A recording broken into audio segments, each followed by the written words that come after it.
Hello and welcome to Season 3, Episode 31 of Conservation Conversations with BirdLife South Africa. I'm your host, Christina Hagen, coming to you live from Cape Town. Melissa Cadman is the Chick Rearing Unit Supervisor at the Southern African Foundation for the Conservation of Coastal Birds, otherwise known as SANCCOB. Melissa has been working with African penguins since 2014 and joined SANCCOB in 2017 as the Chick Rearing Intern and became a full-time employee in 2019. Melissa has gained a lot of valuable experience in the hand rearing of African penguin chicks and other seabird species, as well as the incubation of African penguin eggs, and has hatched 490 African penguin eggs during her time as the Chick Rearing Unit Supervisor.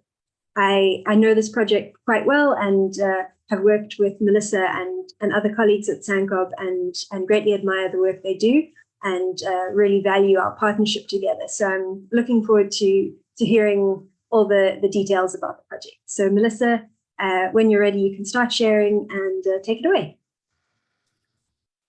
Thank you so much, Christina. I am very excited to be doing this webinar. I also have some colleagues with me online tonight. So I've got Shanae Wagner, Kata Ludinya, and David Roberts. So they will just be helping me answering some questions later on, but they'll introduce themselves a little bit later. Okay, I'm just going to start sharing here.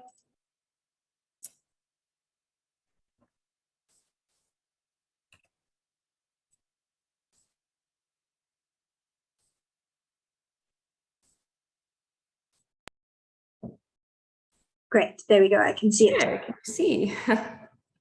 Okay, perfect. So tonight we will be focusing on SANCCOB's African Penguin Chick Bolstering Project, and we'll be taking a look at exactly what it is, what do we do, how do we bolster the African penguin population, because as we know, the population is in dire need of some assistance from us. So this project is, it focuses on artificial incubation and hand rearing African penguin chicks to bolster the wild population.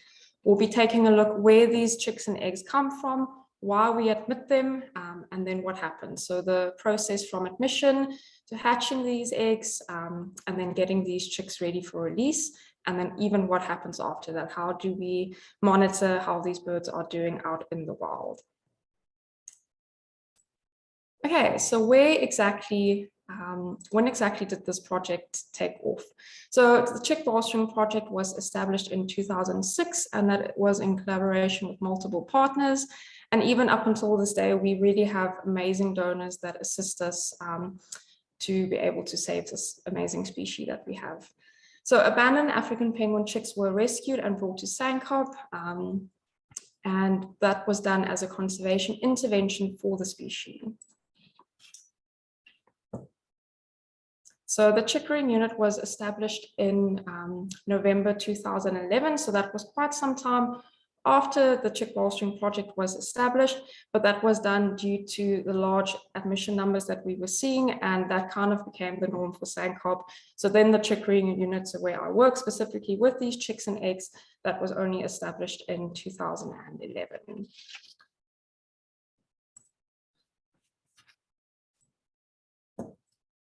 So why exactly was this project established? So as we all know, the African penguin population is really, it's not doing well. And in this graph here, you can see, so this takes into account since the year 2000.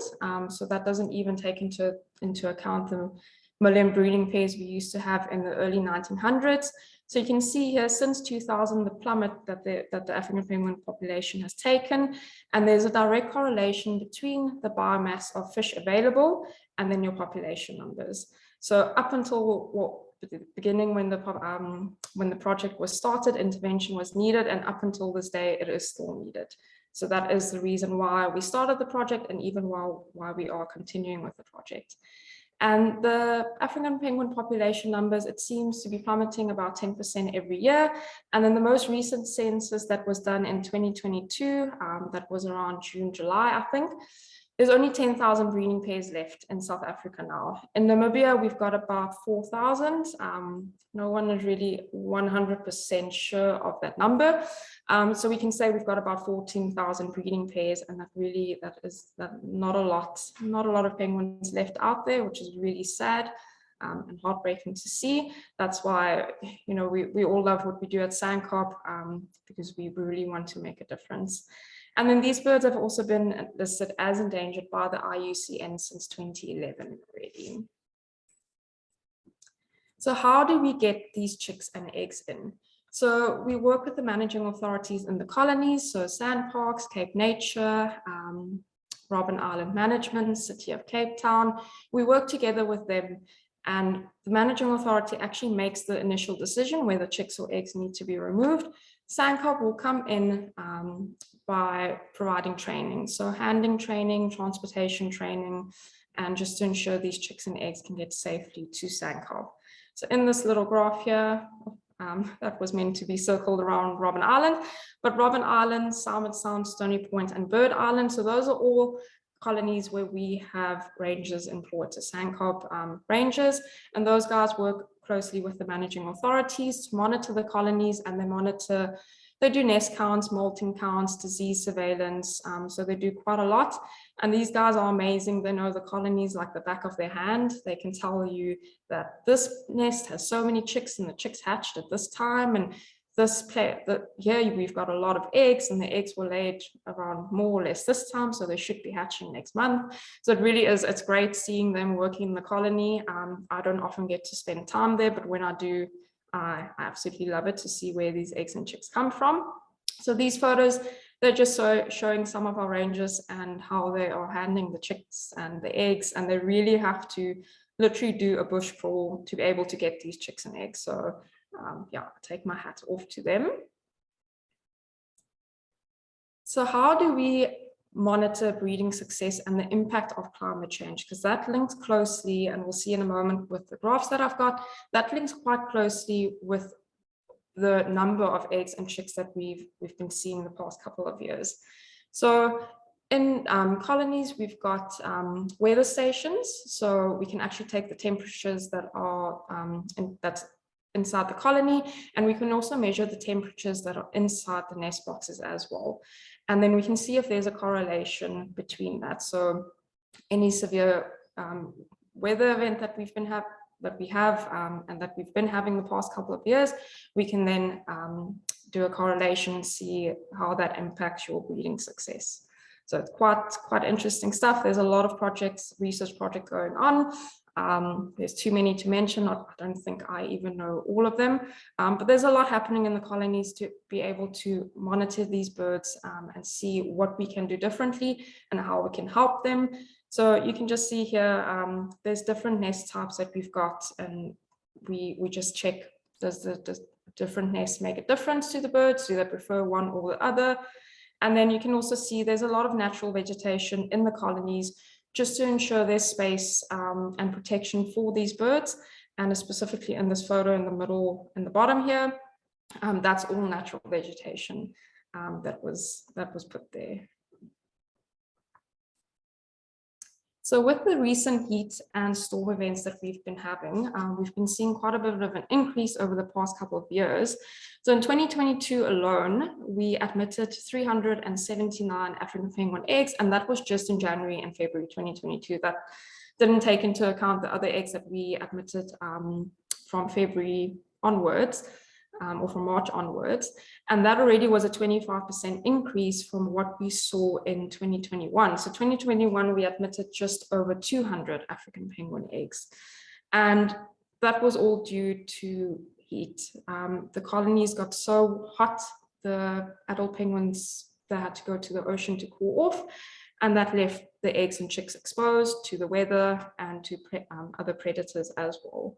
So as a conservation intervention with the managing authorities, we decided we have to intervene a little bit earlier this year. So as soon as a weather warning went out, I can't remember, it was January, towards the end of January sometime this year, a weather warning went out, and we actually, we went to Simonstown, and with the managing authorities there, we cleared eggs and chicks before we got the really hot weather. I remember it was on a weekend and we were super busy. We got the eggs and chicks in like Thursday or Friday, and that worked really well. We've seen in previous years that the chicks and eggs, they just do not cope. So that was the reason for this year, for really just trying to save one of the breeding seasons, because that would have ultimately been a failed breeding attempt, which is exactly what we've been seeing, which is very unfortunate. So we're just trying to be more proactive in what we are doing and how we can save these little birds. So in the photo here, you can see in the bottom left-hand corner that that was taken in Simonstown, and those were eggs abandoned with the heat waves that we've been seeing. And it's literally like all of the birds just left the colony and went to the ocean. So this is kind of just what you were seeing everywhere, just abandoned eggs all over the show.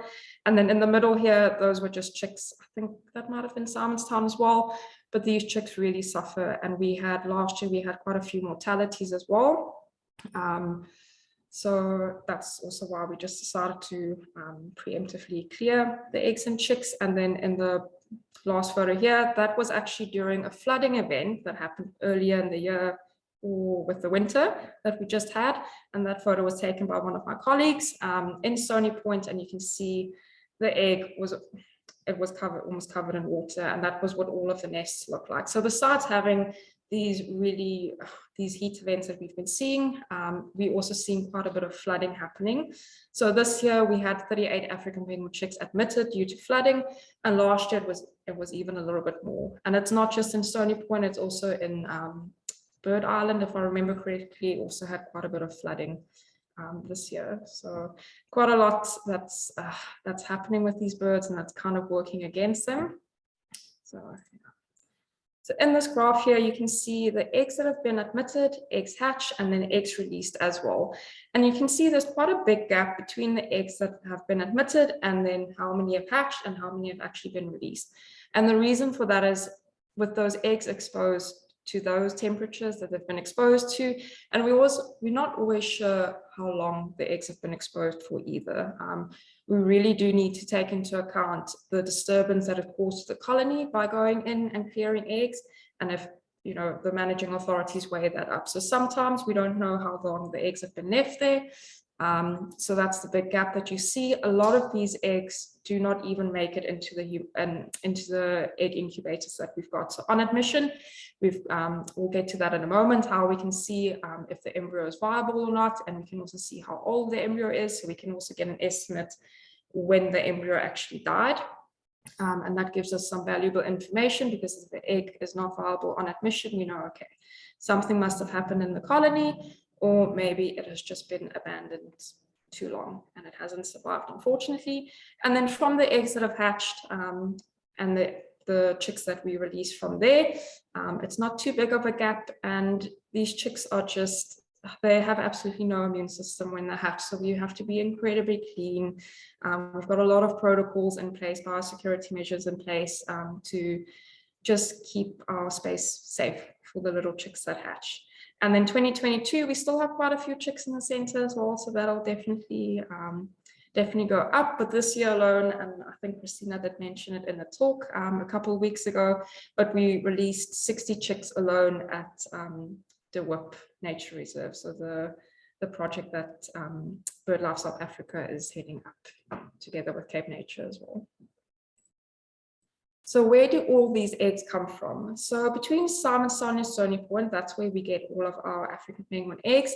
And that's mostly just because these are two mainland colonies. The colonies are easy to monitor, or easier to monitor than what, for instance, Robben Island or Bird Island.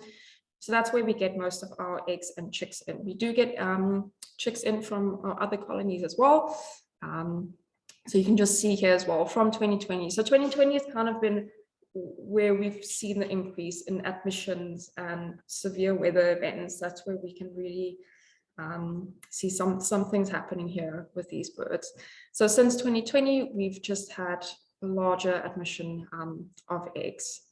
And to combat this, we actually had to get quite a few more egg incubators. We didn't have enough to accommodate all of the eggs, which is nice. I always like I love having the new egg incubators. They are amazing to work with. And then the African penguin chick admission. So that was from 2010 to 2022, you can see in this graph. And this will include your hatchlings as well. So with your hatchlings, your wild chicks that came in, so all of our chicks that came into the center, we've had a few spikes throughout the years. So can't remember what exactly those ones were, but these were mostly due, so 2021, 2022, those were mass abandonments that took place. So the eggs being abandoned, and then the managing authorities clearing those eggs and then bringing it to us to incubate and hatch. So once these eggs and chicks have come to SANCCOB, what exactly happens then? So now they've been transported from the colonies, and we transport them in a portable, we call it a portable egg incubator, but it's actually a hot cold cooler box that we've just MacGyvered a little bit. And that cooler box is set to 30 degrees Celsius. So it's not as high as we would incubate the eggs at SANCCOB, but for the transport purposes, that's the best that we can do. And that incubator just plugs into the car, or it can plug into a wall socket as well. And then it heats the eggs up while the eggs are being transported to SANCCOB, which is very handy, especially considering Stony Point is about 2 hours away if you're lucky without traffic. And then Simonstown can be about an hour, hour and a half away. So just to keep those eggs nice and toasty and just to keep it safe as well, the eggs are, you know, if you shake it a little bit too much or it gets any kind of knock to it, it can really damage the embryo. So we have to be super careful. So on admission, we candle these eggs. So that is to see if the embryo is viable and then the stage of development as well. And that is vital information for us that we can then take forward and then go from there to see if the egg is developing properly, or if there's any complications. So on admission, all of the eggs get an egg sheet, and that is just a way to keep track when the egg came in, why it came in, the date and time it came in, and why this egg was removed. So was it maybe unsafe nesting? We get a lot of birds from Simonstown because it is quite residential. The birds move into people's gardens, and not everyone loves to have a noisy, smelly bird outside of your door. I know I would love that, but not all people like that. So whether it's unsafe nesting or if it was a weather event that happened, we need to just note that down. And then how was the egg handled or transported prior to arrival? That will be very important. Most of the time it has to be, or it will be transported in your portable incubator. But let's say there's just too many eggs, which has been the case in earlier in the year.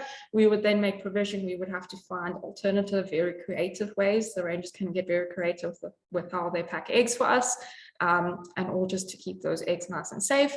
But let's say maybe someone just rocked up here with an egg in their hand, which is obviously not ideal. So we just want to make sure we do take note of how the egg was transported. And then we also take the length and the width of the egg. That is just for research purposes. So if there's a student or if there's a university that want to collaborate with us, or they want to do research on a specific topic and they need these measurements, it is there. I don't think we're using it for something at the moment, but I might be wrong. And then also from canning these eggs, we can also estimate the hatching date and the hatching weight as well. It's always very fun doing that. I get my interns to candle with me, and then I go, okay, when do you think this egg will hatch? And then we'll all write our dates down and we'll see who was the most accurate. And then once the egg has started to hatch, we'll also take note of that, because there's different stages in the hatching process, which is also quite important, which we'll also get to that. So on admission, we candle with an LED torch. And so a nice, just bright white light is the best. You don't really want a yellow light because your inside of the egg is ready. You can see it's like reddish orange. So you want a nice bright LED light to candle. And then we also use an egg buddy. So this is just a machine that we have that can measure the movement inside of the egg as well as the heart rate. It's very cool to see when there's movement inside of the egg, there's a little bird on the machine that starts to flap. And then when there's a heart rate, there's lines that go up and down. We do use this in conjunction with canning. So canning is our main method, and then we'll use the egg buddy if the egg is actually developed a little bit further. You cannot use it if the egg is in early stages of development. It doesn't pick up movement, and it does not pick up the heart rate either. So you can only do that from around 15 to 20 days of incubation. You can start using this little nifty little machine. And then here in the bottom right-hand corner, we've got our Grumbach egg incubator. So that's the incubator that we use for all of our eggs. And that can take about 32 African penguin eggs. It can take 40 if we really need space, but it's not ideal. You don't want your eggs to be touching. You want the rolling process to be nice and smooth, because this incubator actually rolls the eggs for us, which is very vital. It's vital to the proper development of the embryo. And it also just ensures the proteins inside of the egg get distributed properly. So yeah, that's the machine that we use, and we can also set a specific temperature, specific humidity. So whatever we want, we set it on the machine, and then it gets going for us. So that's great. So this is the canning process that you can see here. So the first photo, that is just your egg. So your egg is between 1 and 6 days old there. So that's a nice, freshly newly laid egg there. And then on day 7, that's when you'll only start to see any development. So before day 7, we cannot say if this egg will develop or not. At that point, we consider the eggs to be infertile up until that we can see an embryo developing. So the second photo, that is about more or less a 0.2 embryo that's starting to develop, as well as the veins developing. And then the next photo, that's on day 8. So it looks like a little kidney bean. So we say it's a kidney embryo, and you can see the veins there as well. And then in the fourth photo in the corner, that is a more or less 1 to 2 centimeter embryo, lots of veins. And from here, you just get to see so much veins. And then the stage after that, so this is what we call about half and half. So in the bottom left-hand corner, it's about half and half. And this is where you get to see the movement and just a lot of veins. And this is where reality starts to kick in, when you see that little embryo moving. And you know that in 20 days time or so, you're going to have a hatchling to look after. And then in the middle photo at the bottom, so that egg is starting to go into dark area air sac. So that's around 29 days old. And then the last photo at the bottom here, that photo is around 29 days old onward, so up until day 37. So your chick will only starts to hatch at day 38. So there's a 40-day incubation period for African penguin eggs, and that includes the time that the chick has to hatch. So the chicks take quite some time to hatch. They can take up to 2 days, so 48 to 50 hours, and that's perfectly normal for them. But that's why it's important on the egg sheet to monitor when your egg has started to hatch. So there's different stages. You get an internal pip. So in the bottom right-hand corner, you can see there's a little lighter spot there, and there's a membrane there. So the chick will actually break through that membrane, and that's what we call an internal pip. So you can hear the chick, you can hear it making a noise, but you can't actually see anything on the outside of the egg, but we can candle, and then you can see the little beak of the chick inside of that air sac. And then normally it depends on every chick is different, but normally on average, they can take up to 12 hours to then externally pip. So from inside of the egg, where they've just broken through that membrane, they then break through the inner shell. And then you can see the little beak on the outside, and that's what we call an external pip. And we only start counting down from when the time the chick has externally pipped. Then we'll start the 48 to 50 hours time clock. And if the chick can't make it out by itself by that time, then we will decide if we have to intervene. So I will go chat with the vet. We'll have a look at the egg and just see if we can see anything that's wrong. Maybe the chick is malpositioned. And then we'll have to do what we call an assisted hatch. We don't do it often. You really want your chicks to try and get out of the egg on its own. Often we see chicks that can't get out on their own. They don't do as well as the other chicks, unfortunately. So once these eggs have been admitted, I made it sound very easy in the fact that we just put it into the incubator and then just leave it, but that's not what happens. So the machine does quite a lot for us. It will roll the eggs for us, but we also have to turn the eggs 180 degrees every day, and we also have to weigh the eggs every day. So we try and do it between 3 o'clock and 4 o'clock every day, just to keep it nice and consistent, making sure we're all doing the same thing and not damaging the egg or anything. So the first photo here, you can see it's about 4 4 penguin eggs per row that we've got, and we can fit 4 rows in. And then second photo, we've got a penguin egg that's being weighed. So that's every day. We've got a little precision scale in the incubation room. And then the egg sits just on a little piece of foam just to keep the egg safe. And then on the sides, there's plastic bits up just in case the egg rolls off, which luckily hasn't happened, but rather safe than sorry. And then in this next photo here, you can see that's what we call an external pip. So the chick has actually broken through the inner membrane, so the air sac, and then broken through the shell as well. And then they'll make their way around the egg here and they'll hatch. And then the bottom photo, that's also just a little chick hatching. And that's probably maybe half a day or 1 day into hatching. It's quite a slow process, but you will look at a chick hatching and then turn your back and then suddenly the chick is out.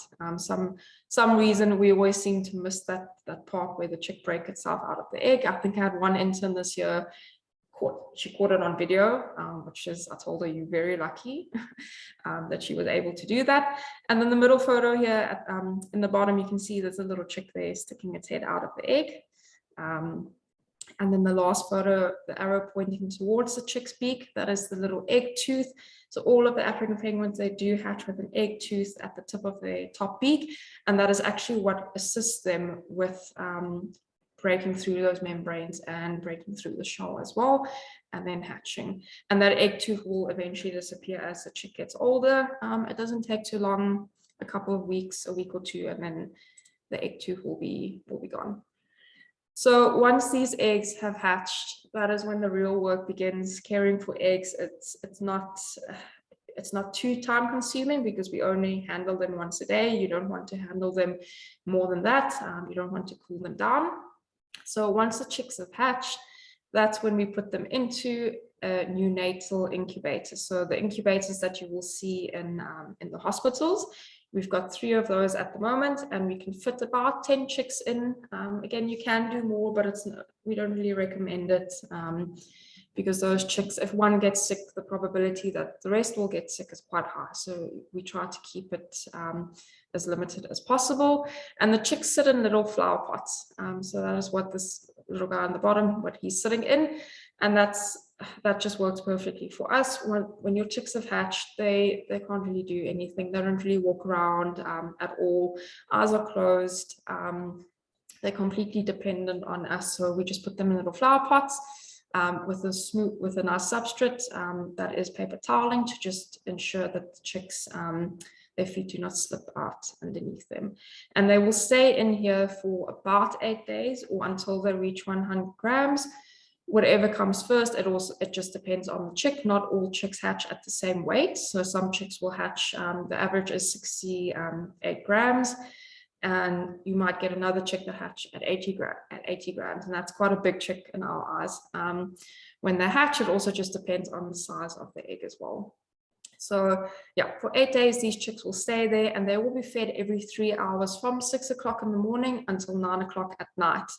So once your chick is first hatch, we feed every 3 hours, but the time is not set because it depends when your chick is hatched. So in this little photo here, you can see in the top, the first 24 hours, we only do probiotics and water and 1 to 2 mils max. And we will only feed 5 hours after hatching. And after that, we'll feed for 3 hours. So we feed according to body weight. So every morning we will weigh all of the chicks, we'll take a look at their weight, and we feed 10% of their body weight. And we aim for 10 to 15% weight gain with all of our chicks. Our hatchlings will lose a little bit of weight within the first few days. That's absolutely normal. But then after that, we do want to see that 10 to 15% weight increase every day. So for instance, we might have a chick that weighs between 150 and 199 grams. So what we would do then, we just take a look at this table and we go, okay, we need to feed 10% body weight. And we go, okay, this chick needs formula. And it's telling us you take 10% of the body weight, you minus 7 grams of fish, and that will give you then how much formula you need to feed together with your fish, and that makes your 10%. So that's a very important rule that we follow. We've seen if we feed chicks too much, maybe someone does the calculations wrong, the chicks love it. I mean, the first few feeds, they'll absolutely love the extra food that they're getting, but it really causes problems down the road. Your chick will get lethargic, it won't want to eat, it will maybe start throwing up, and then you can get other health complications from that. So we really follow the 10% rule quite very strictly. And then as the chicks grow, they get a little bit more fish, a little bit more formula, and then up until the time that they are ready to move to the next stage, which we'll chat about in a bit. So we keep chicks up until 1.3 kilograms in the chick rearing unit, and that is just because at that stage they do start to lose fluff. And we don't want them to lose fluff around our little small chicks. We find that that makes the chicks quite sick. So classifying the age of a penguin chick. So let's say a chick is removed from the colony for whatever reason. The rangers they know how to tell the different ages, because if you say a penguin chick is on its way to us, that means anything from this little guy, the first photo in the corner, up until the second to last photo at the bottom here. So there's a massive difference. It's a difference in where we admit them, the way we admit them, what we feed them on, or what we tube to them on admission, how we handle their admissions. So we classify the chicks according to age. So this little guy up at the top, that is a P0, and P stands for plumage. And P0 to us just means that the eyes are closed, so it's a newly hatched chick. We know this chick is maybe a couple days old, if that. And then the second photo up at the top, that is a P1, so from P0 to P1. And P1, these guys have like a sooty grey down, and they are just over 6 days old. And their eyes are open. That's also very important. So once their eyes open, so from P0 to P1, that's when we classify them as a P1. So whether that takes 2 days, 5 days, a week, it doesn't matter. As soon as their eyes open, we consider them a P1. And then from there, they have secondary down, so just longer down that develops to keep them nice and warm. And that's what we classify as a P2 chick. So they're not losing their fluff just yet, but that's also the age where we will start to move them out to the nursery unit, so out of the chick rearing unit, because they're now nice and big and strong, and we need to make space for more eggs to hatch. And then from a P2, we get a P3 chick. So you can see this really big, well-fed chick in this photo. And this chick is starting to lose fluff, but it's losing less than 50% of its whole body. So that's what we classify as a P3 chick. And then the next photo, that is a P4. So the chick has lost almost all of its fluff, but it's lost more than 50%. So you might get a chick, its back is fully covered in fluff, but the front is not. There's waterproof feathers. We would still classify that as a P4 chick, as long as the chick has lost more than 50% of its fluff over its body. And then the last photo in the corner, that is your typical blue that you get. And this is around 3.5 months. Again, it just depends on the chick, how well they do, and if there's any complications during their rehabilitation process. So moving them through the system. So they start off, they come in, they're admitted as eggs, and then what happens from there? So the neonatal human incubator that you guys saw in the few slides ago, from there, once they're 8 days old or 100 grams, whatever comes first, we'll put them into these open air brooders, and we've got heat lamps that's hanging from the ceiling and towels over the lids of the brooders. And that just helps. At this point, the chicks are a little bit more mobile, so they can decide if they want a little bit more heat, they can move up to where the heat lamp is. If they want to cool down a little bit, they can move away from the heat lamp. And this is also where we start to socialize the chicks. They are quite social. You can really see the difference from a chick that you house separately and then chicks that you house together. They are just so much happier, and it also creates a little competition time when you're feeding them, because you can feed them together. So the one chick will try to grab food from the other chick, and that's also something that we found will help. Even if you have a sick chick, you wouldn't want to necessarily mix it with other chicks, but that is something that we've we've been observing that helps the sick chick just do a little bit better if there's competition involved. And then the little chick being tubed here, so you can see there's a green hub on this tube. And as the chicks get older or as they gain weight, we do change the tubes. So the tubes get longer, they get a little bit wider as well. So we've got a graph, and if your chick is over 100 grams, you go to this tube. If your chick is over 200, then you go to this tube, and then over 500 to this tube. So as they grow, there's also a lot that changes. And then eventually from these open air brooders, they will move to a crate. It's a little bit more space than what the brooders are or what the brooders have. And again, we're also socializing the chicks, or make sure that we are socializing them at this stage. And this is where you can really see personalities start to develop a little bit. And yeah, the one chick might love food and the other one doesn't really like you, but it loves food. So yeah, very cute to see.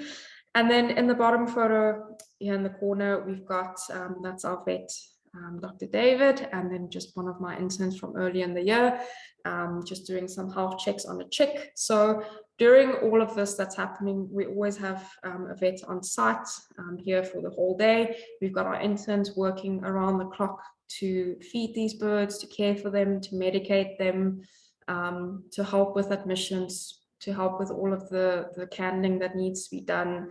And we candle twice a week. So you can imagine we can take, we used to be able to take up to 160 African penguin eggs. We can now take 240 at any one time.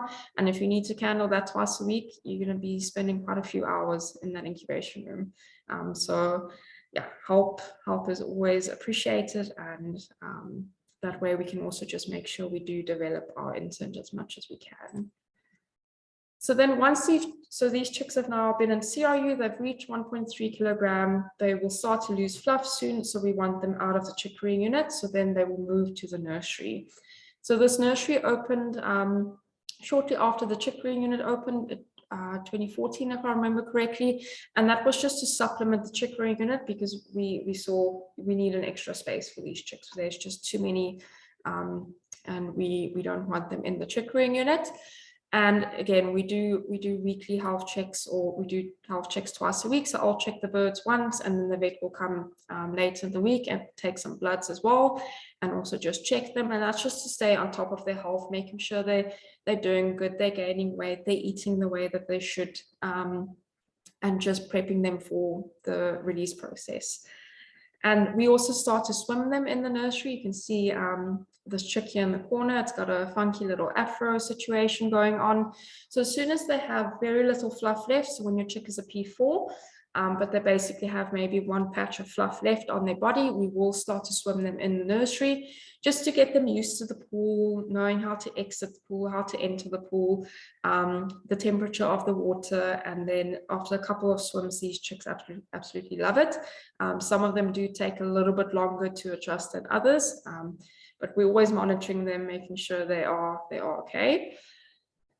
And then yeah, just again, I have a lot of interns helping me out. This is definitely not a one-man show at all. It takes a village to be able to raise penguin chicks. I know that's said about babies, but it's exactly the same for penguin chicks, or at least it's my opinion. So that's we really have amazing interns just helping us every step of the way, doing the health checks with us, monitoring these birds. If I'm up in the chick rearing unit, I actually have interns that I can leave down there. I can give instructions, and they can absolutely just work on their own and get the job done and make sure these chicks are doing well. So then the release criteria. So now these chicks have moved from CRU, from the chick rearing unit to the nursery, and once they are swimming and they have just a little bit of fluff left, we then move them to the rehabilitation section. So that is where these birds will be forced to swim a little bit longer. So that in the nursery, it's just a no-force swim. They can get in and out as they want to. But once they move to the rehabilitation section, we do need to start grading them and making sure that they are waterproof. And the way that we do that, the chicks will also, or the birds will also start off as no-force swimmers, meaning they can get in and out of the pool as they want to. We will not force them, but then we will grade them. So the first grading, that is just in order to check the waterproofing of the bird. So that's what the grading process is. We will force the birds to swim for 10 minutes, and then we will lift up the feathers to check the down underneath, and that has to be completely dry. And then we will consider, after a health check and bloods also need to be checked, we will then consider upgrading the bird to 20-minute swimmers. So now the bird will swim for 20 minutes, and that's forced swim 3 times a day. And then same thing, we will grade the bird, lift up the feathers, check the down, make sure that's completely dry, and then that bird will be upgraded to 1 hour. And again, after health check and making sure the bloods are good. So that happens on a weekly basis, making sure the bird is a proper weight. And then at 1 hour, that is when we go, okay, this bird is almost ready for release. So now we do what we call testing. It's exactly the same as grading, but it is for the purpose of release. So we are now testing to see if the bird is ready for release. So the bird will be forced to swim for 1 hour, after which we will then lift up the feathers, check the down, and make sure that bird is absolutely, completely waterproof. It is a big responsibility to think that you are in charge of sending this bird out into the wild. So you really want to make sure that this bird is absolutely healthy and that they are ready to be released. And eventually they love the pool, they'll dive in the pool, and they'll also just be cleaning and playing with each other. So yeah, and then when we do eventually release them, we just make sure, so besides the waterproofing, we need to make sure that the birds are a good weight. So on average 2.6, 2.8 kilograms. It just depends if your bird is a blue or juvenile or an adult. That will depend what their weight needs to be. And then we also make sure that the bloods are looking good. So the vet will have a look at that, just make sure there's no infection or anything odd that's happening on the blood smear. And once we've done all that, so the waterproofing, the weight, the bloods, we will then transponder the birds. We also take, so our research department takes blood at this stage from the birds for sexing purposes. And then we insert a transponder into the birds, which is just like a little microchip that will go into your cats or your dogs. Exactly the same thing. And the purpose of that is just to track these birds and see if we can pick them up in the wild. And then we also just send our volunteers, our interns, or our drivers, we'll send them on the releases. And normally we do our releases at Stony Point or Simonstown. We do an alternation between those two. If we've got any special cases, like the middle photo here at the bottom, we've got gannets. We often release those gannets either in Lambert's Bay, where there's a big colony, or we will release them in Simonstown in False Bay. So the post-release monitoring process. So we actually want to make sure that all the hard work that we've put in, that it is paying off. We want to see if these birds are surviving out in the wild. So you can see that is just the little transponder here in the corner. It's not very big, it's just over 1 centimeter, so very small. And then we also have ground readers in 6 of the main colonies. And a ground reader is just something that picks up that transponder, and then we can download the data and we can see, okay, this transponder number walked over the ground reader so many times. And we can then link that back to go, okay, it was a recapture or it was transponded in the wild, because we also transponder birds as part of the transpondering project out in the wild to monitor their movements. And here you can see this middle photo that is of Kata, our research manager. That is just a handheld transponder reader that you can use to check transponders out in the wild without getting your hands completely bitten by the adults. They are quite aggressive, as they should be. And then here in the bottom, at the bottom middle photo, you can just see again the ground reader. So we do have quite a few birds that have been picked up on the ground readers. I can't remember the exact numbers now. I'm sure Kata will help me at the end if there's any questions about that. But we've seen quite a few chicks that we've released, and they've been resighted out in the wild. If I remember correctly, it's about 25% has been resighted out in the wild, which is amazing to know that these birds are doing well, and they are also breeding, which is important information for us. And then in an initial analysis that was done, we just had a look, and this was quite a few years ago. We are in the process of updating this, but there's a lot of data to go through, so it takes quite a bit of time to do that. But an initial analysis that was done, you can see that the hand-reared chicks and the wild-reared chicks do almost the same, so meaning survival rates, which again, it's amazing to see, considering that you know, the one side, the hand-reared chicks, they've never seen their parents, never seen the ocean, whereas your wild-reared chicks definitely have some advantage there. So that was just an initial analysis done, and we definitely need to update this to see. We are busy updating it to see what exactly is happening and how these birds are doing out there. And then it's not just African penguin chicks that we look after. We also have swift-turned chicks, hot-lip gulls, and flamingos, African black oyster catchers, Cape gannets, and this is a crown cormorant in the last photo at the bottom here. We had quite a few of them, I think maybe a year or two ago. And this Cape gannet chick, that was actually the youngest chick to be admitted, or youngest Cape gannet chick to be admitted to SANCCOB. And we successfully hand-reared it, which we're very proud of, that we were able to do that. It's always nice when it's a first for a certain species, and we can just make sure we just do better from there on out.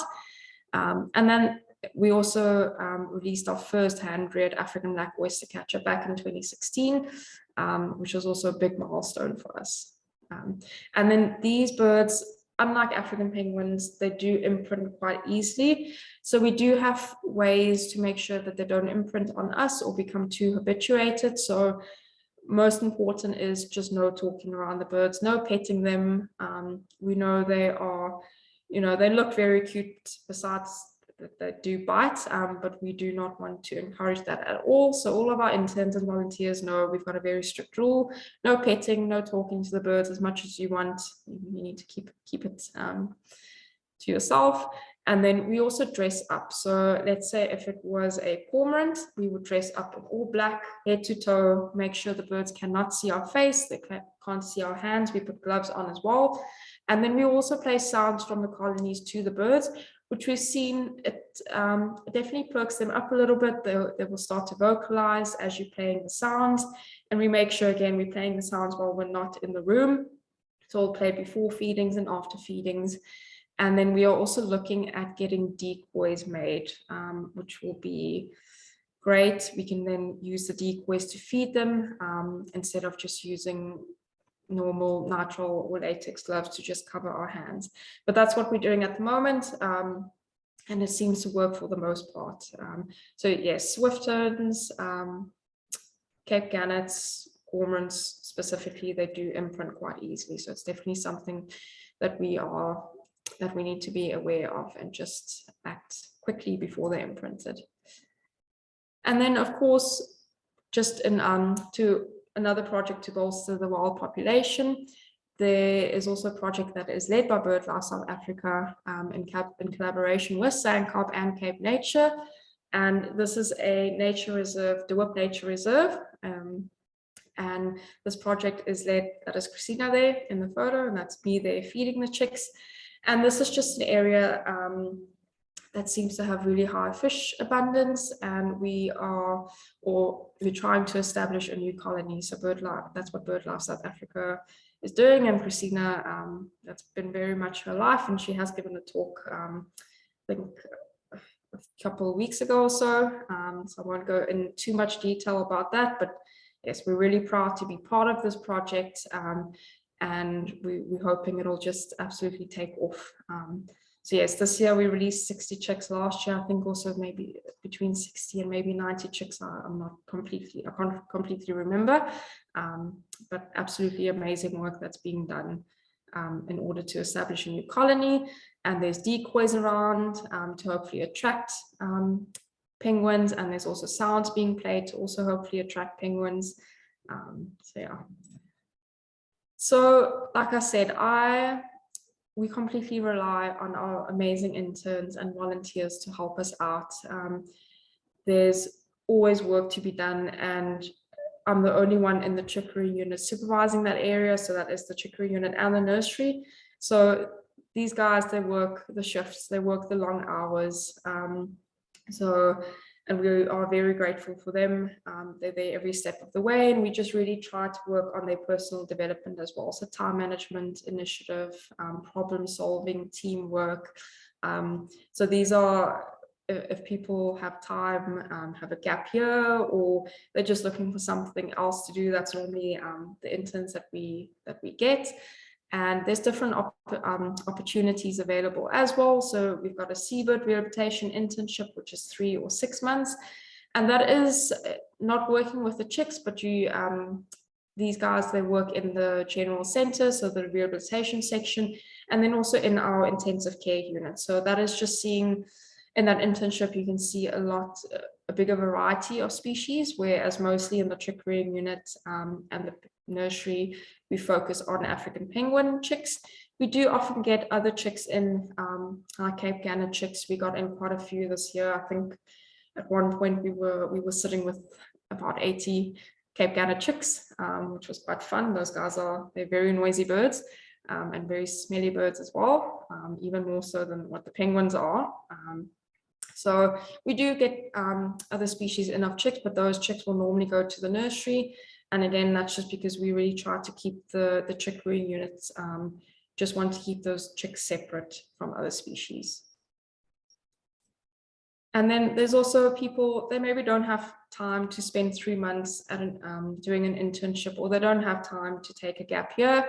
And for those people, we've got so many local volunteers or international volunteers that will just come and assist for a couple of weeks at a time. And they will then get, everyone starts from the bottom. There's a lot of cleaning to do. As much bird work, there's as much cleaning to do. So people assist with that. There's a lot of food preparation that needs to be done for these birds. These birds eat so much. So there's a lot to be done in that sense.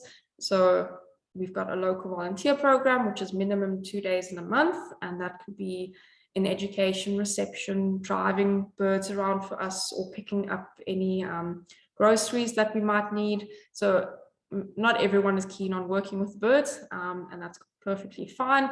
There's always other areas that we need help. And then we also have a helping hands program, and that is specifically for non-bird work, such as laundry and food preparation and general cleaning, and that's a minimum of 2 weeks. And then we've got an international volunteer program, which is a minimum of 6 weeks, where we get internationals in from all around the world, which is also, it just makes the working environment so much more interesting and so much more fun to have all of these different walks of life people coming in. And then other ways to get involved. So you can adopt an egg, a chick, or any penguin in the center that we've got. And you can keep up to date with what's been happening at SANCCOB via our socials, so liking and sharing our posts. And then you can become a SANCCOB member, or you can donate to we've got specific causes on our website that you can go have a look, and you can donate specifically towards, let's say, the Chick Bolstering Project, or any other project that we've got going on as well. And then obviously our social media, so our Twitter, our Facebook, and our Instagram handles are all there, and you can follow us on there. And that is it from my side. Thank you so much. Great, thanks, Melissa. That was a fascinating talk. It was great to see all the detail that goes in and the hard work that it takes to raise these chicks, and we do so appreciate all the work that you and your colleagues and interns and volunteers put in. So we have quite a few questions in the Q&A, but before we get onto that, I just want to remind everyone, before load shedding kicks in at 8 o'clock for some people I know, please do join us for next week's Conservation Conversations episode, where we'll be presenting BirdLife South Africa's OWL Awards to deserving people and organizations who've benefited bird conservation over the last year.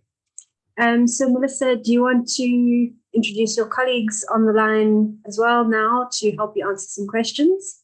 And then I know you have load shedding at 8, so you'll be off for a minute before the generator kicks in. But maybe before that happens, you can just introduce the rest of your colleagues.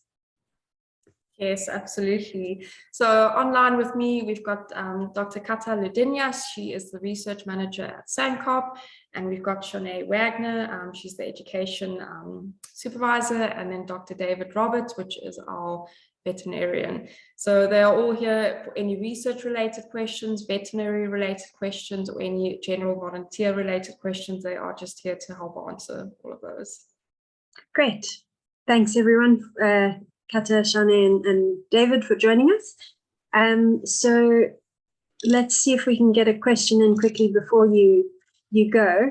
The first one that I want to ask is from Eleanor Mary, who's a regular Conservation Conversations listener, asking about what happens in the wild about the parents moving and turning the eggs in the incubator. Do they do that as well?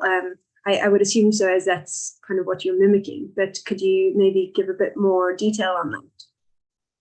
Yes, absolutely. So the parents definitely, they turn the eggs, but it's more from what there's not enough research done on this, so we don't exactly know how many times they turn the eggs, if there's a specific time of the day that they do it, but we know that it happens spontaneously, but they will turn the eggs because that is the only way you can ensure that the embryo actually develops. So that is why we've got that Grimbach egg incubator that will make sure the eggs roll. It rolls the eggs for us. We roll our eggs 12 times a day, and we turn our eggs, and that each turn takes 30 minutes to complete. So over a 24-hour cycle, it will roll the eggs 12 times, and it takes 30 minutes. So that's what we do, and that's what we found works for African penguin eggs. So this is obviously, it's taken a lot of years to be able to perfect our incubation techniques. And I'm sure it was a lot of trial and error back in the day, way before my day. But that's just what seemed to work specifically for African penguin eggs. Okay, great. Yeah, I know there's been a lot of research and effort that's gone on to developing all these techniques that you have perfected. The next question, I'm not sure whether you or David will be able to answer. It's from Marty Jasper, who's intrigued, as am I, actually. I hadn't really thought about this, about weighing the eggs on a daily basis. So he's asking, once the egg is laid, it's kind of a sealed unit. So how does it get heavier? Obviously, the chick is growing inside, but so maybe you can explain. I don't know if you can, or if David wants to take this one, just explain how the egg gets heavier as the chick grows.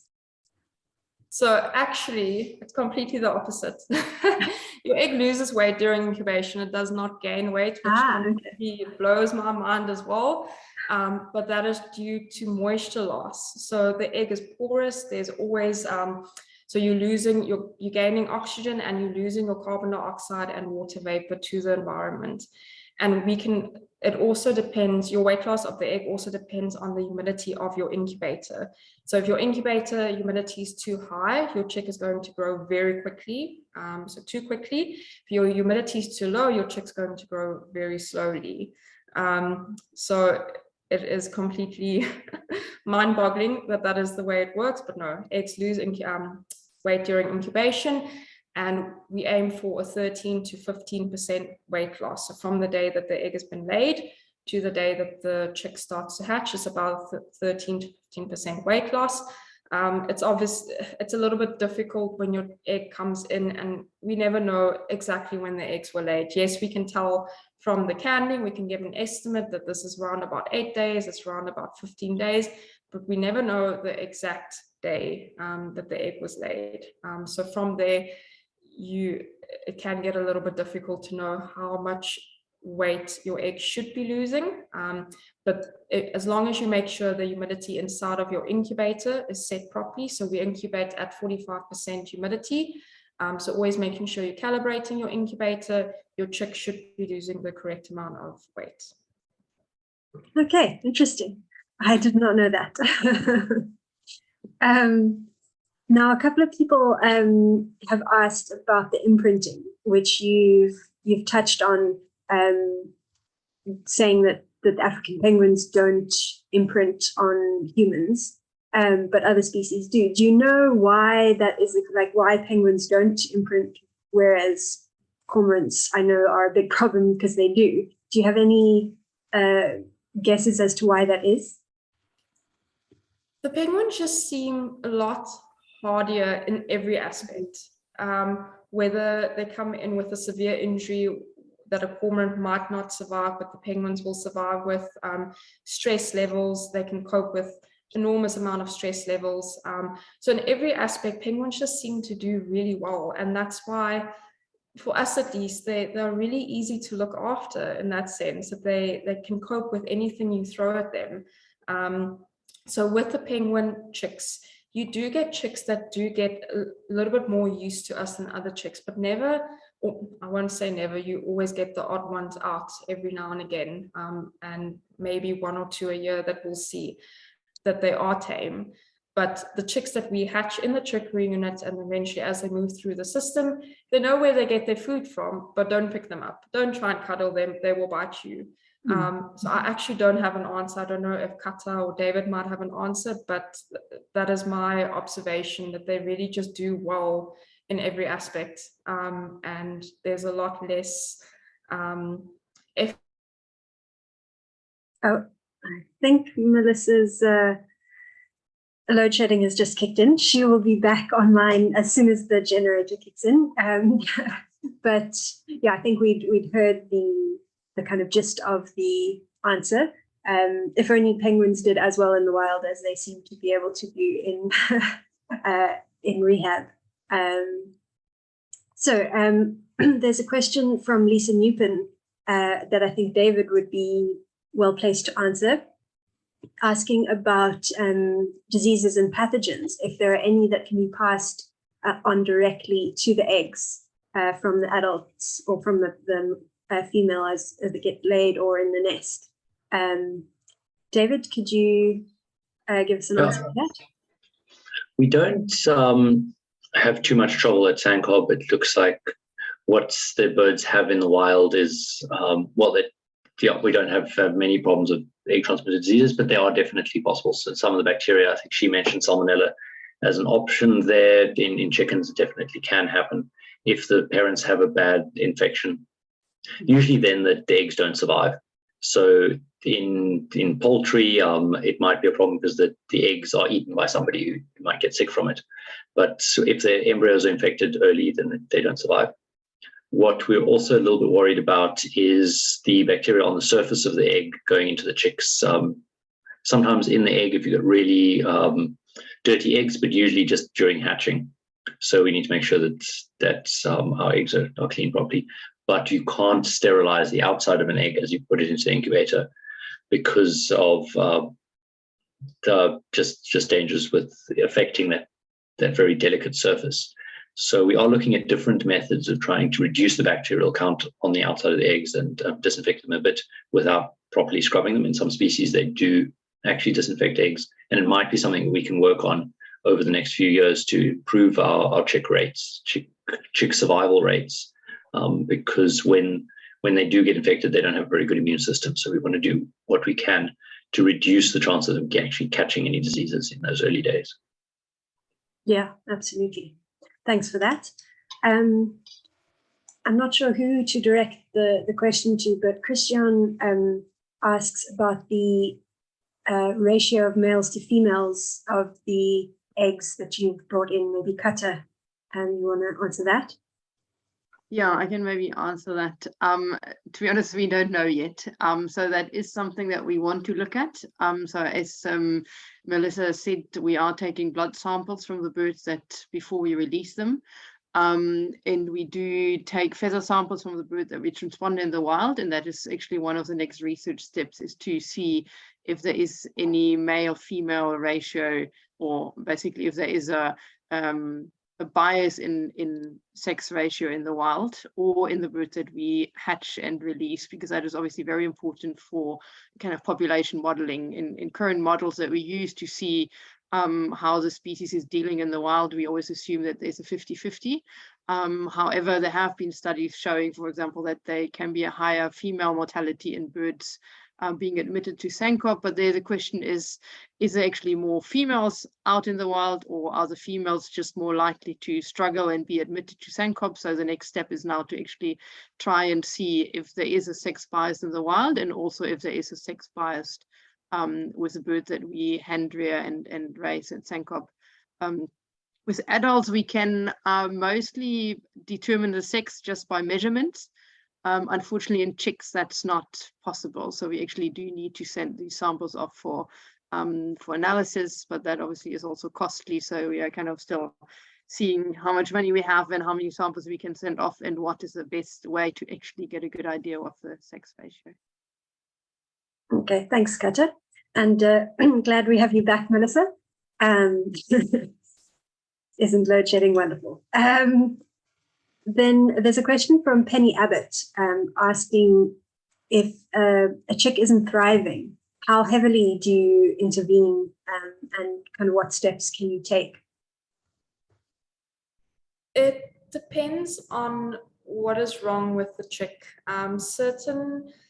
So let's say, for example, we see a lot of, we quite, we know what to do when a chick has a chest infection. So we see that quite a lot. So it really depends what's wrong with the bird. But let's say in the chick rearing unit, a chick will start to show symptoms. Maybe not eating, maybe it has diarrhea, maybe it's lost its feeding response, which is also a sign that the chick's not doing well, or maybe it's actually regurgitating the food that you are giving the chick. We'll go, okay, let's start step one. We'll take a fecal from the chick. We'll take the fecal to David. David will look at it and see if he can see anything on the fecal, if there's maybe yeast overgrowth, or if there's a monopopulation of bacteria in the gut, which can also cause problems. So that's always our first step, just taking a fecal. We don't dive right into medication. We don't want to just give antibiotics to birds, same as what you would do with people. You would really just keep it when there's no other option. So once we've done the fecal, and we often do find something wrong on there. So for small chicks, they are prone to yeast infections. And those chicks we can then just treat with a simple antifungal and they'll be fine. Let's say the chick does not get better and maybe the fecal was clear and we can't see anything wrong on there. We will just provide supportive care at that point in time. So make sure the chick is well hydrated. And if the chick cannot keep food down, well, hydration is key at that point. And if the chick then still deteriorates, we'll also take a blood smear. So it's difficult to take blood smears from chicks that are very small. You cannot see the veins, but we will try and get blood from them. And then if we're still not seeing anything wrong, at that point, the vet can then make the decision if David wants to start medication on these birds. But we keep a close eye on them. They can change at any point. So maybe at the one feed they were fine, and then the next feed they've completely done a 360 turnaround, and they can't keep their eyes open, they're dehydrated, and then we know something is seriously wrong. So it depends on case to case, and it's always at the vet's discretion what we do. But we obviously want the chick to survive. That is the aim of the game here. Unless it gets to a point where the chick is suffering, but up until then we will really try all that we can to pull that chick through. Great, thank you. So another question, I think for Kata probably, and it kind of links to my project that I'm working on at Hope is what happens to the chicks after release? What do they do? Where do they go? Do they roost at a colony that they were released at? And do they interact with wild birds, and how do they know where to go? Kata? Yeah, so as Melissa said, we transponder the bird. So unfortunately, it's not, we don't follow them at sea. So it's not like these fancy trackers that we've used on some other studies. But we can basically detect the birds when they return to colonies. So with these ground readers and with these stick readers that Melissa has shown. And we now have quite a good network of these readers in all main colonies. So we've gotten some really good data from that, and we're also busy looking at a lot of the data now. So we see that the birds actually don't necessarily return to their natal colony. So that was one of the big questions when SANCCOB started the chick rearing. You know, what does it do? Because the assumption was always that the birds will return to the colony where they were born and where they would have fledged from. Now we are taking them out of the wild, we are hand rearing them, and we are releasing them, and not always actually at their natal colony. We know from satellite tracking studies that the birds in their first year at sea travel hundreds of kilometers. So in that sense, it doesn't matter if they start their 100 to 1,000 kilometer trip in Simonstown and Stony Point. They all go basically up the west coast for several hundred kilometers. But then the question was, where do they then return to? Do they return to from the location where the egg or chick was taken from? And we know now that it actually seems like they're kind of checking out different colonies. So when they make their way back into kind of the breeding region, so the Western Cape for our birds here, they actually seem to come ashore on several islands. And we do think that they kind of look probably at the food situation around the islands before they then make a final decision. So we have birds that we know have returned to their natal colony. We have birds that have returned to the colony where they're released. We have birds that have gone to a completely different colony. So it's really kind of changed our idea of what these birds do and how they decide where to breed. But it is obviously very nice to see that these birds that are hand reared do actually just behave like the wild birds, return to the colonies and eventually start breeding. Great, yeah, thanks. And hopefully some of them do return to their release sites in the case of the hope. But we will see in a few years' time. Another question from Penny. So Melissa, you showed us that table of how much you feed the chicks and, you know, the 10% of the body weight. So Penny's asking how the parents in the wild know how much each chick needs. Do you know the answer to that one? I will definitely give it a go. Katja can help me out here. So from what the little that I've seen, so for instance, we raise chicks here at SANCCOB in our home pen section. So we let some of our resident birds raise chicks, and we'll see chicks calling, and the parents might not always feed them, and sometimes they will feed them. So I actually have no idea how they know when to do that. Katja, I don't know if you've got an answer to this question. I don't know if I have a much better answer, but yeah, they do in the wild, they do feed in kind of small portions. So you will see the adult return to the nest and the chicks start begging, and it's not that they just regurgitate everything that they have in one go. So they basically, I mean, that's why the chicken ring obviously mimics this every 3 hours. So this is kind of what we see in the wild as well, that the adults will give the fish in little portions. And I guess it always depends on how much fish they can bring, how much fish they can actually find, which we know is quite a problem at the moment. And then also if they have 1 chick or 2 chicks. So yeah, I don't know if the adults in some kind of decide, no, this chick now had enough. But yeah, they do feed in little portions, and it's also that then often 1 chick is a little bit bigger and kind of stronger and kind of outcompetes the smaller one. So we see that, and then often when the bigger chick has then fledged, which can sometimes be days before the second one, even weeks, then the second one can still pick up. So I think it varies a lot. I don't know if the adults actually kind of have a control over that. I think it's also to do with how desperately the chicks are begging as to how hungry they are. David, did you want to add to that? I also wanted to say that chicks do a lot better in the wild when the parents are feeding them, so they can grow a lot faster in the wild successfully with so more than 10% of the body mass. If we feed them that fast, they don't do well in captivity, so we never do as well as the wild penguins do. But so even if the parents don't get it perfectly right and they don't do the maths, the chicks seem to do well. Everything else is just a little bit better when they're in their natural habitat, so they don't have to be as careful as we do. Great, thanks for that. We still have a few questions in the Q&A box, but I'm conscious of the time, and I know that a lot of people have dropped off the webinar for load shedding issues. So I think we'll just take one last question, which is an important question from Rob Simmons, asking about one of the kind of more difficult questions for rehabilitation centres are whether the efforts are adding to the conservation of the species if the main limiting factor in the penguin's decline is food supply. And I know this is something that SANCCOB's grappled with and studied quite a bit. So Kata and I think David also probably could have a go at answering that. I don't know who wants to go first, but yeah, if you could. Yeah, I can go first. That is definitely one of obviously the biggest questions, and it's not an easy one, and we don't have the answer either. So I think first of all, my big question before I started working for SANCCOB was always, do the birds actually survive in the wild?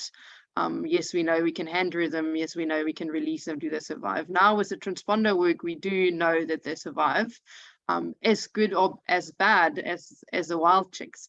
And the question is obviously, how many birds do we want to put out, seeing that we know that the limiting factor is the food? For that reason, SANCCOB does not only hand rear chicks or rehabilitate birds. I mean, we work very closely with BirdLife, for example, in a lot of advocacy work to make sure that hopefully we will have more fish out in the wild. But coming back to the chicks, so we have this discussion, for example, with the Simonstown colony, which is one of the few or the last kind of remaining relatively stable colony in South Africa. In there, we've seen that we have these, we still have a relatively high unnatural adult mortality. And it looks like one of the reasons that we are trying to model this now is that the fact that the Simonstown penguin colony is relatively stable might be thanks to these rescues and the hand rearing and the release of these chicks. Because if we just look at the last few years, be it the freak bee sting accident in Simonstown last year that killed over 60 birds, we are losing large numbers of birds still to road kills in Simonstown. We have pollution issues, and we obviously have seal predation, those things, natural predation. So we're still losing quite large numbers of adult birds, and knowing that we have a relatively low juvenile survival probability, I think it is still worthwhile putting these chicks out and just trying to bolster it. But yes, we do obviously have to also work on the fish availability, and we're not going to save the species just by hand rearing African penguin chicks and releasing them into the wild. Thanks, Kata. David or Melissa, do you want to add anything? I think Kata's put it in a nutshell. It's no good just doing rehabilitation if you aren't helping the environment. So we are, of course, collaborating a lot of work there, also preventing the effects of disasters, including the weather events that Melissa talked about, trying to make sure that the colonies are also as robust as possible. And so, yeah, part of it is the skill with being able to look after animals and put them back, which can be useful in a lot of different projects, but it's not going to be the answer to everything. So you need a healthy ecosystem as well, and it's a good point to put out there. Exactly, and I know SANCCOB is working on a lot of fronts to try and combat a lot of these threats. We're working with you, and we're all trying to work on different facets and collaborate where we need to try and make things better for the penguins out there. So I think we will leave it there. And thank you very much to Melissa for a fantastic presentation, and thanks to Kata and David. And sorry, Shanae, you didn't get many questions to answer, but thank you very much for being here and being part of Conservation Conversations. Before we sign off, does anyone have any last words they'd like to say? No, just thank you very much for having us, Christina. We always love working with BirdLife South Africa. Great. And we're looking forward to lots more people signing up for the internships that Melissa talked about. There's a great opportunity there, and see if you want to help out, if you want to take a gap year or something, come and see what our website has. Thanks. Great. Yeah, I would recommend, and I see there's just a message popped in the chat saying from Caroline, she can highly recommend the international volunteerships at SANCCOB, so I think that goes for all the volunteerships. So thanks, Caroline, for that endorsement. And yeah, thanks very much to all my colleagues at SANCCOB, and thanks very much to the listeners for joining us for this webinar, and please do join us again next week. Goodbye.